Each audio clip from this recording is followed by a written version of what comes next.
I should have left the room when she walked in. But I didn't. I stayed there, sitting on the edge of the couch with a busted remote in one hand and a hollow excuse in the other. Mara wasn't supposed to be back until Monday. Her flight got canceled.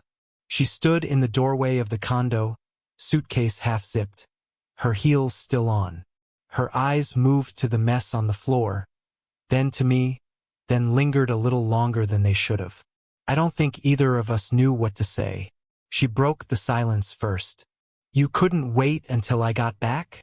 Her tone was teasing, but something about it stuck. Mara isn't the kind of woman you ignore when she walks into a room. Mid-40s. The kind of beauty that feels earned, confident without trying to be. Her hair was still damp from the rain outside, sticking to her collarbone. I caught myself staring at the droplets rolling down her throat and looked away too fast. I was supposed to be checking in on the apartment, just watering her plants, feeding her cat, maybe fixing that drawer in the kitchen that never closes right. But I'd let myself hang around too long. I liked being in her space more than I should have. The quiet here felt different, warmer. She stepped inside, set her keys on the table, and walked past me. Her perfume hit first, something floral but dry, not sweet. I heard the soft sound of her shoes being kicked off. Then her voice closer than I expected. "You fixed the drawer?" "Yeah," I muttered. "Wasn't hard." "Still." Her voice dropped a little. "You didn't have to do all this." I turned my head slightly, watching her from the corner of my eye. She stood behind me now, not quite close enough to touch, but close enough that I felt it. The pause between us stretched too long. "I like helping," I said, and instantly regretted how that sounded. Too eager. Too obvious. She let out a short breath, not quite a laugh. Then, in a tone that made something tighten in my chest, "You like being here when I'm not." I opened my mouth, but nothing came out. She circled around to face me, her expression unreadable. "You could have just asked if you wanted to stay longer." "I didn't," I started, but she cut in. "I know," she said softly, folding her arms. "That's what makes it harder." The silence came back, heavier this time. I stared at the floor. The air felt suddenly too still, like even the walls were holding their breath. I didn't dare look up. Then I felt her hand, light, barely there. Fingertips brushed the back of mine, not fully holding, not pulling away either. I froze. "You've been thinking things," she whispered, her voice warm and level, but lower now. Closer. My heart thudded against my ribs. "Mara," I said her name like a warning, or maybe a prayer. She leaned in, close enough that I could feel the breath behind her words. "I know what you've been thinking," and she smiled. Not wide, just enough to make me forget how to breathe. I told myself it didn't mean anything, the way her fingers grazed mine. Maybe it was just a passing touch. Maybe I imagined the whisper in her tone. But then she didn't move. She just stood there, close enough for me to count the freckles on her collarbone, her breath soft against my jaw. "This is probably not okay," I muttered. Mara's expression didn't change, but something behind her eyes flickered. "You're right," she said. "It isn't." Still, she didn't move. I forced myself to lean back, to break the spell. "You're my—" I stopped. The word didn't come. "Stepmom." It never felt real. She married my dad last year. They were together 6 months before the divorce. He was already gone before the ink dried. She stayed. Not in our house, though. Not in my life. She moved into this condo, started over, lived alone. I helped her once with the plumbing and never stopped showing up after that. I liked how she made me feel useful, like I wasn't just someone's kid. She exhaled slowly and stepped back, finally giving me space. "You can go if you want." I stood. I should have left right then. But I didn't. I looked at her, really looked. She wasn't wearing makeup. Her hair was still wet. There was a tiredness in her shoulders she didn't usually let show. "Rough weekend?" I asked. Mara turned to the kitchen, opened a drawer, closed it again. My sister's engagement party. Everyone asking why I'm still single at 45. Why I let your dad go. The bitterness in her voice wasn't sharp. It was quiet, practiced. I watched her pour herself a glass of water, her hand trembling just enough to spill a few drops on the counter. She wiped them away with her sleeve like it didn't matter. But it did. You didn't let him go? I said before I could stop myself. Her back was to me. Didn't I? I walked over, stopped just behind her. He never deserved you. Mara turned slightly, eyes searching mine for something I couldn't name. Her lips parted like she was going to say something, but didn't. Instead, she asked softly, "Will you stay a little longer?" I should have said no, but my hand was already on the back of the chair, lowering myself into it again. She sat too, across from me but closer this time. Her knee brushed mine, intentional or not, I couldn't tell. Then, as if testing something unspoken, she reached forward and touched my arm. Just her fingers resting lightly, warm and steady. My throat went dry. Mara. She looked at me like she was waiting. For what, I wasn't sure. But I almost said it. Almost told her I couldn't stop thinking about her either. I didn't mean to reach for her hand. It just happened. Some dumb, automatic gesture, like trying to steady myself when the ground started to shift. My fingers brushed hers, and instead of pulling away, she let them stay. We didn't look at each other at first. The room was too quiet, save for the ticking wall clock and the hum of the fridge. Outside, rain hit the windows in soft, unpredictable rhythms. I don't want you to think I began, but my voice caught. That I meant to come here all the time. I didn't plan it like that. She finally looked up. But you kept coming anyway. I know. She waited, eyes steady, like she wanted to see what I'd do when I had nowhere else to hide. I felt different here, I said quietly, like I could breathe. Mara didn't smile. The ringtone kept going. Something cheerful, too bright for the tension that had just folded between us. She grabbed the phone off the counter. I couldn't hear the words on the other end, but her voice lowered. Yeah, I just got in. No, I'm fine. I'm not seeing anyone tonight. She turned slightly away from me as she spoke, but I noticed her shoulders, the way they stiffened, how her free hand rested over her stomach like she was bracing for something. Okay, she said at last. Good night. She ended the call. Didn't look at me right away. Your ex? I asked before thinking. She gave a short nod. He still checks in sometimes. Guilt, I guess. Or boredom. I looked at her then. Really looked. Her walls were up again. Not all the way, but enough. She stood by the sink, arms crossed. The hand that had touched mine now hidden under the other. I should go, I said. She nodded but didn't move. I got halfway to the door. Stopped. You never asked why I kept coming, I said without turning around.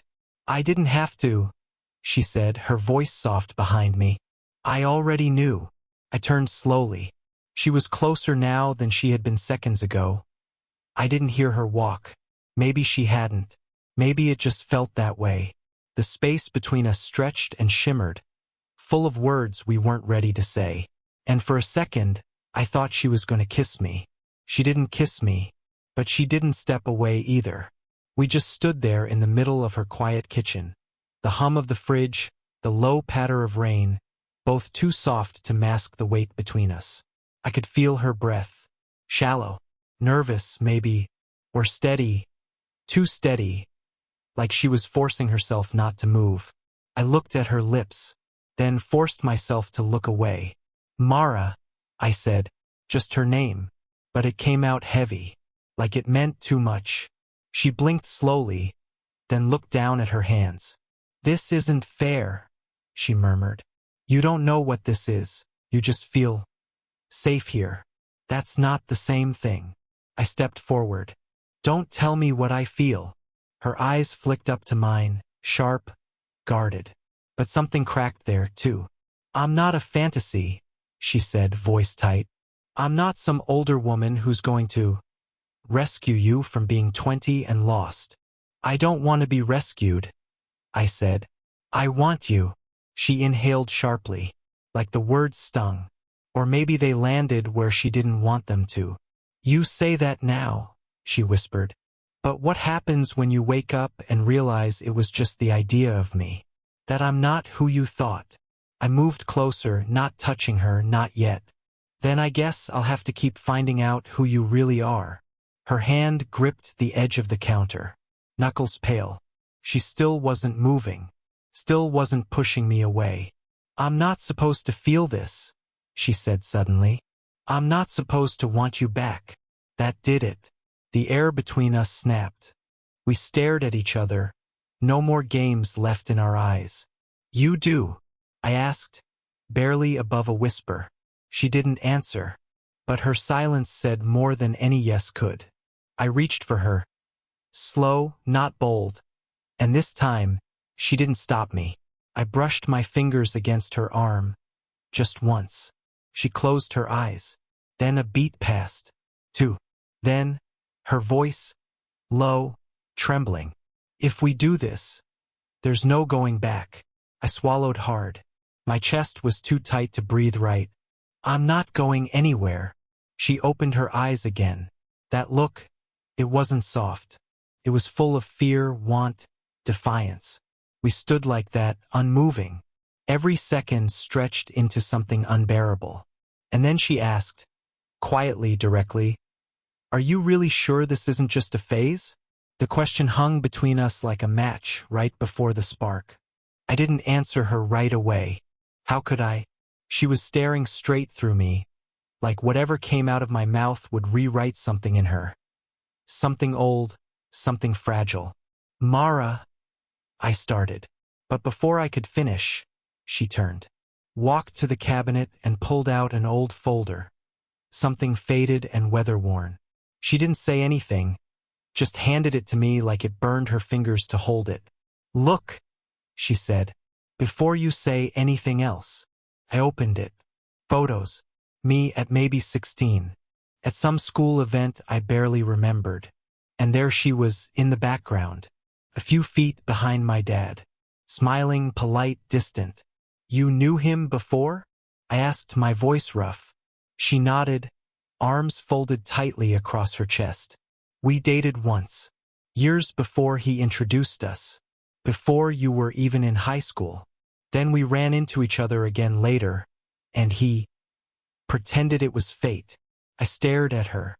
"That night he brought me over to dinner," she said, her voice going thin. "He knew I recognized you." I didn't say anything because it wasn't supposed to matter. It was just some old memory. I remembered now, something too casual about the way she looked at me that night. Not surprise. Recognition. I thought it was just politeness. "How long did you hide this?" I asked. Mara's eyes didn't flinch. "I didn't think it was hiding. Not until you started showing up here. Not until you started looking at me like that." I stepped back, the heat in my chest shifting. Not gone, just confused. "So, what?" I asked. "You knew this was wrong the whole time?" "Yes." Her voice cracked. "But I didn't stop you." That silence again. Except this one felt like it might split the room in two. "I remembered you," she said quietly. "Even back then, at that stupid school event.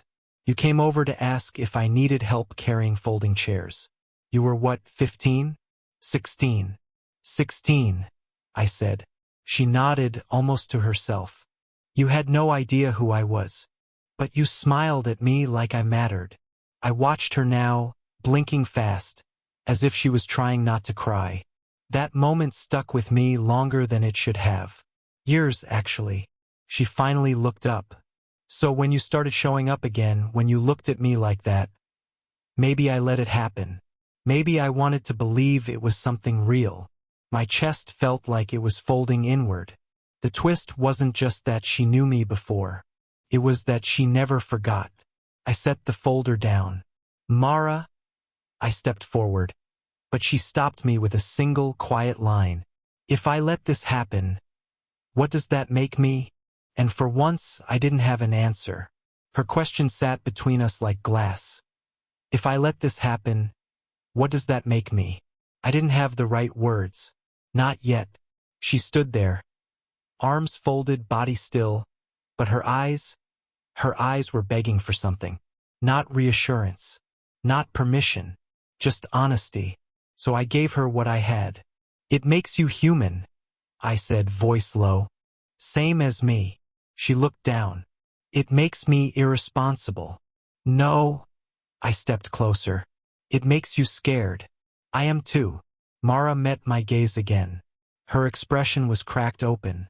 Not fragile, but stripped bare. You're young, she said. You'll change. You'll move on. You'll wake up one day and regret this. And I'll still be here, older, wondering why I ever believed this could be anything more than confusion. I'm not confused, I said, but she shook her head. You think you're not, but you don't know what this really means. Silence. Again. It always came right when the truth got too close. I let out a breath. Then help me understand. She looked at me, really looked, like she was trying to memorize the way I stood there, the way my voice shook, the way I didn't run. This scares me, she finally whispered. You scare me, because I want something I don't think I'm allowed to want, and I'm tired of punishing myself for it. I stepped forward, slowly, and touched her hand. She didn't pull away. What if we stop trying to define it? I said. What if we just start where we are? She didn't answer. Instead, she leaned her forehead against mine, gently, like it might break her if she pressed harder. Her hand slid up to my cheek. Warm, certain. I can't promise this will work, she murmured. I can't promise I won't panic, or pull back, or want to end it some days just because it feels too complicated. I don't need perfect, I said. I just want honest. That was the moment. Not a kiss. Not a line from some movie. Just two people standing too close, sharing breath and fear and something that maybe wasn't supposed to happen, but did anyway. She pulled back an inch, just enough to look at me. Okay, she whispered. But if we do this, no more hiding. No more halfway. I nodded. No more pretending. And she smiled, not wide, not certain, but real. We didn't rush into anything. The next morning, I didn't wake up in her bed. I woke up on her couch, with a blanket I didn't remember her giving me and the scent of coffee already in the air.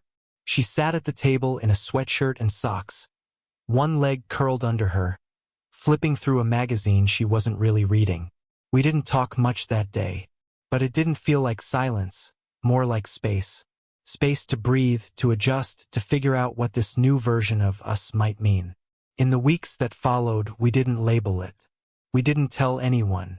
Not because we were ashamed, but because we were still learning how to hold it without dropping it. She was right, there were moments she pulled back. Days when I'd come over and find her distant, distracted, buried in work. And there were nights I'd sit in my car outside her place, wondering if this was all just a dream I had no right to keep living in. But every time I almost walked away, she'd find me, with a text, a hand on my arm, a quiet look across a room that said, I'm still here, if you are too. We built something in the middle, something careful, something real.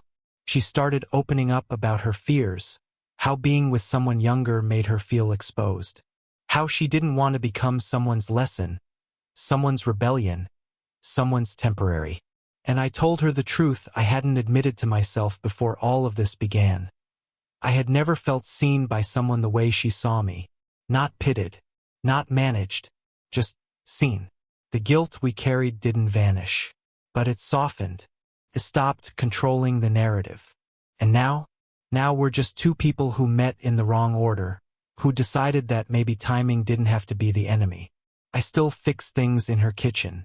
She still folds my laundry like it's an instinct. And some nights, when we lie on the couch and I trace the lines on her wrist or she tucks her hand behind my neck, We laugh about how this all started, with a broken drawer and a secret we weren't brave enough to say out loud. But we say it now, not always in words. Sometimes in the way she waits for me at the door. Sometimes in the way I bring her tea without asking. Sometimes in the way we sit quietly, without needing to fill the silence anymore. It's not simple. It's not a fairy tale. But it's ours. And for the first time in a long time, that feels like enough.